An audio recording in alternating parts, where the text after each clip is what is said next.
There are few things more comforting than a good old Gilmore Girls binge-a-thon. And the sweet berry face. Hi, Bubba. Hi. Can you smile? Can you say hi? No? Are you going to do it when Mommy turns the camera away from you? Okay. Hello, friends. Welcome back to another vlog here on Johnson's Ever After. My name is Ashley. It's been a minute since we filmed. Actually, yeah, no, it's been a minute. It's been a minute since we posted too, but I'm kind of have that bad habit where I will film and then I'll forget to edit and then I'll go a while and I'll feel like it's not right and I'll delete it. Such is life. Such is a vlog life. I'm learning. We're learning. It's an experience. But anyways, we have not filmed in quite a bit. Main reason being, actually I wanted to film a couple weeks ago, but the main reason is we have all been battling the great cold bug of 2022. And no, I don't mean COVID.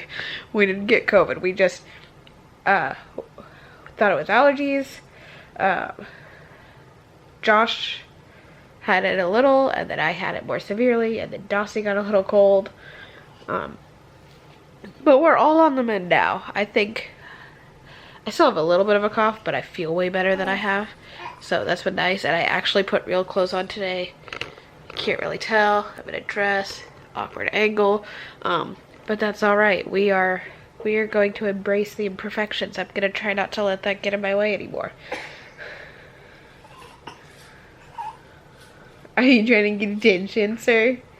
Oh, I'm sorry. The Dawsey would like to speak. Go ahead. What you want to say? I love you. Hi.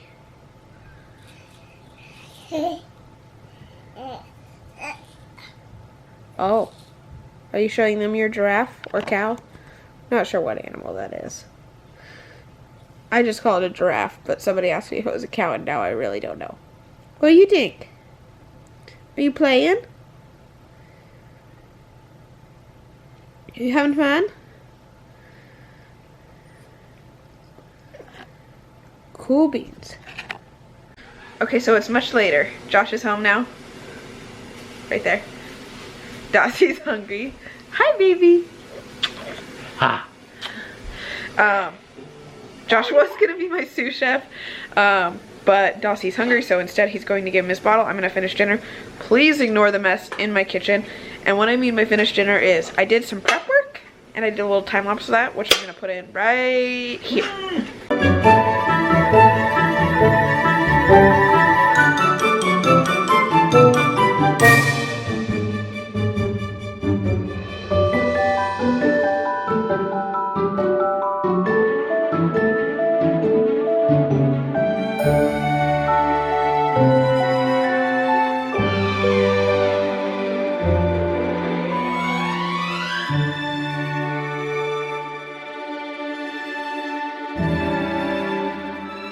So we're trying to get these boiling, and then we're gonna do some green bean fries and some chicken nuggets. Woo! So, yeah. I put the chicken nuggets in the fridge because I learned a trick where you can put them in the fridge after they're breaded and it makes it hold better. That is an awesome trick. So we're gonna hope that that works, and I'll check in with you guys later.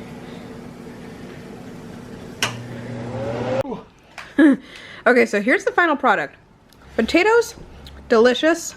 A little bit of a weird texture because I didn't do enough potatoes. That's okay. The chicken looks burnt, but it really isn't. It just, that's the way it cooked up in the oil. That's the way. And I haven't tried these yet. So, we'll see. Are you excited? Yes. Hello, friends. So it is actually a few days later. I'm gonna be honest, I don't remember if we ever reviewed the dinner we had. It was good. Potato recipe was good, but I did not put enough potatoes in it, so it was a little weird texture. But lesson for next time. And then also the green bean fries, they were okay. Not my favorite. Yeah. And then those chicken nuggets, we always love those, so they were good. I realized this vlog didn't have much content up till now, so I thought what I would do is add on another little video I've been wanting to do. That's Josh talking to Dawsey that you're hearing in the background. And so I'm trying to figure out how to describe this. I haven't been. Are you okay? I'm good. Breathe. Josh is in a very good mood and he just almost slid across the kitchen and fell on his bottom. Anyways, so I haven't been reading a ton lately. My reading motivation has not been that great. But I thought it would be fun to go over the books that I've read recently since I made that last book review really quick. And so that's what these clips are. So these are in no particular order, mostly because I can't remember the order I read them in.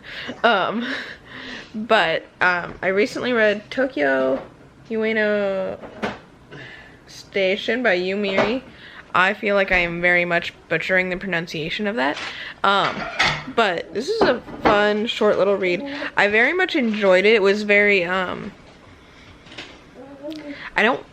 almost said atmospheric, but that's not quite right. Sort of like a calm, reflective book. It wasn't like, I didn't have to try too hard to read it, and I felt transported.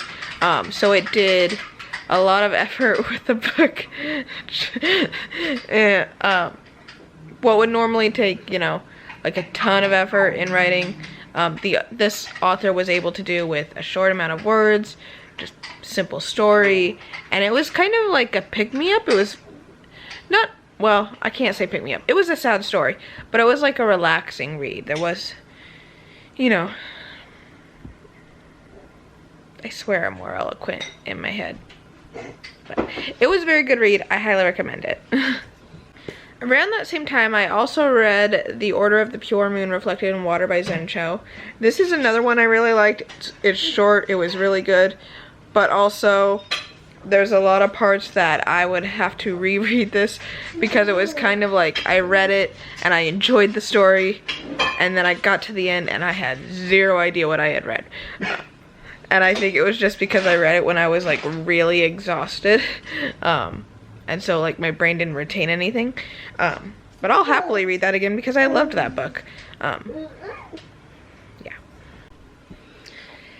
This next one's an emotional one for me. So I actually read The Answer Is by Alex Trebek. Now, this book is a very well written, very powerful story. I learned things about him that I did not know before.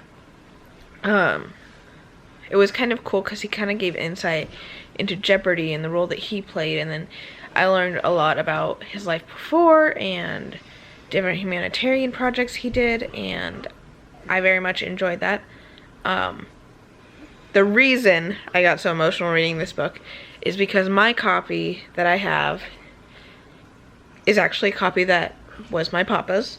I actually gave this to him, I want to say a couple Christmases ago, and we like to, a lot of times he would like tell me, he's like, oh, I really like this book, and we would talk about it, and I enjoyed those conversations, and he kept telling me, you know, oh, I'm gonna give you this book so you can read it, and unfortunately we didn't get the chance to talk about it, but reading it, I don't know, it just kind of reminded me of those talks, and it was happy, but it was sort of bittersweet because I wish he was here so I could talk to him. But I do highly recommend this read. It was a very nice, it was very heartfelt, and also very interesting. And yeah, so I highly recommend that. Okay. I started that last clip and then I realized that my battery was dead, so I had to take a break and change that.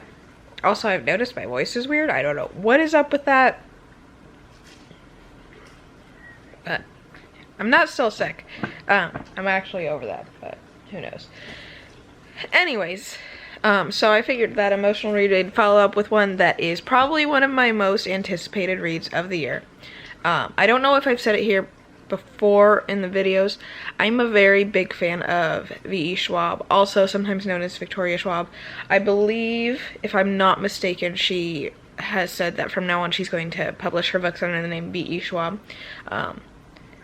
I have most of her books. There's a couple that I still need to get, but I love her writing. She's kind of an auto-buy author for me, which is why I was so excited to get to read Gallant, which she released earlier this year. I have no idea if this one's going to be a series or not, but yeah, if it was, I would totally read it.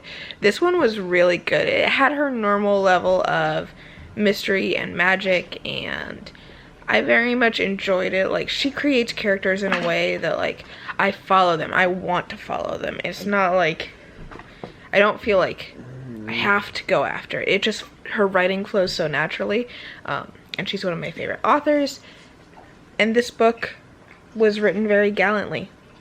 See what I did there? See what I did there? Thanks for humoring me, honey. But yeah, so I was very excited to get to read that. I realize these aren't the most descriptive book reviews. I have this thing where, like, I want to say everything about the book, but I don't want to completely spoil the book. Plus, I'm trying not to make this video too terribly long. I'm still learning. Okay, so after that, I believe, don't quote me on it, I read Swimming to Antarctica, Tales from a Long Distance Swimmer by Lynn Cox. I actually very much enjoyed this. I loved hearing about her preparation, what goes into a long distance swim, a channel swim. Now here's the thing. The implication from this is that, like, it's focused on her swim to Antarctica. In reality, that's just the last chapter. So that's, like, the only issue I have with this book. Like, the title is very misleading. Now, if it just said Tales from a Long Distance Swimmer, I'd be like, yeah, that's accurate. And I very much enjoyed it. And, like, I don't know that I could have done what she done. I love swimming. I don't think I could have undergone the conditions she went through. And, did you just say no? Josh knows. He's over here making commentary behind the camera. But yeah, I very much enjoyed that read. I'm not usually like a sporty person, but I do love the water. I love the ocean. I love swimming. Not that great at it, but I love it. So I enjoyed that read. Alright, I have one more book, and I'm gonna get it out before Josh is like, I don't know what's going on with him. He's over here laughing at me. But I'm here for you, babe. Thanks, honey. My last read was The Rural Diaries by Hilary Burton Morgan. Now, if you do not know, this is Peyton from One Tree Hill. She's also from several other things. She played, what was her name? Lauren something on Grey's Anatomy? Something. I can't remember the name offhand either. I know what you're thinking though. She's been in several Hallmark movies. She's been in a lot of stuff. That's just what I primarily know her from. That's why I was so interested to read this, because I really like the character of Peyton. I really like Hilary Burton. I follow her online. And it was just fun to watch. And it was more of like, it was kind of like a cool memoir, because while it did touch on her life as an actor, it was more about her family. And kind of realizing she needed to make a change in her life and choosing to live the life she wanted, instead of just being like, this is what we're gonna do when we retire. If you don't know, her husband is Jeffrey Dean Morgan of The Walking Dead, also Grey's Anatomy. He played Denny Duquette. And then what's that movie? P.S. I Love You. He's in several other things. That's just what I primarily know him from. And it was cool. It talked about their kids, the animals they've introduced, the sweet shop that they bought, projects they've done. And I don't know. It was, for me, it was, thank you, train. Hold, please. Okay, I think the train is mostly gone. I'm going to try to do this before another one shows up. We live right by the railroad tracks, so that's just like hazard. But it's, sometimes you get like books that like, they're a little out of your norm, but they come into your life and they tell you things that you need to hear right when you need to hear them, and that's kind of what this book did for me. It was very well written. It's very beautiful. And yeah, it was a quick read. Probably one of my favorite memoirs I've ever read. I lost my entire train of thought. Thanks, train. The train took it away. Anyways, but yeah, so those are some books that I've read recently. I'm sorry.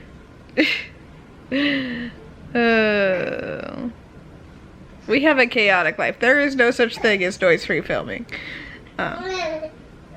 Right, Dawsey agrees. So that being said, I think I'm going to end the video here. I wanted to say thank you to you guys for watching, for tuning in, and yeah, we hope that you guys are all well. And I don't know what else to say. Dawsey, do you know what else you want to say? You have anything to say? Does Daddy have anything to say? I don't. I just have the baby. Okay. Say bye-bye. Daddy, say bye-bye. Bye-bye. Bye-bye, friends.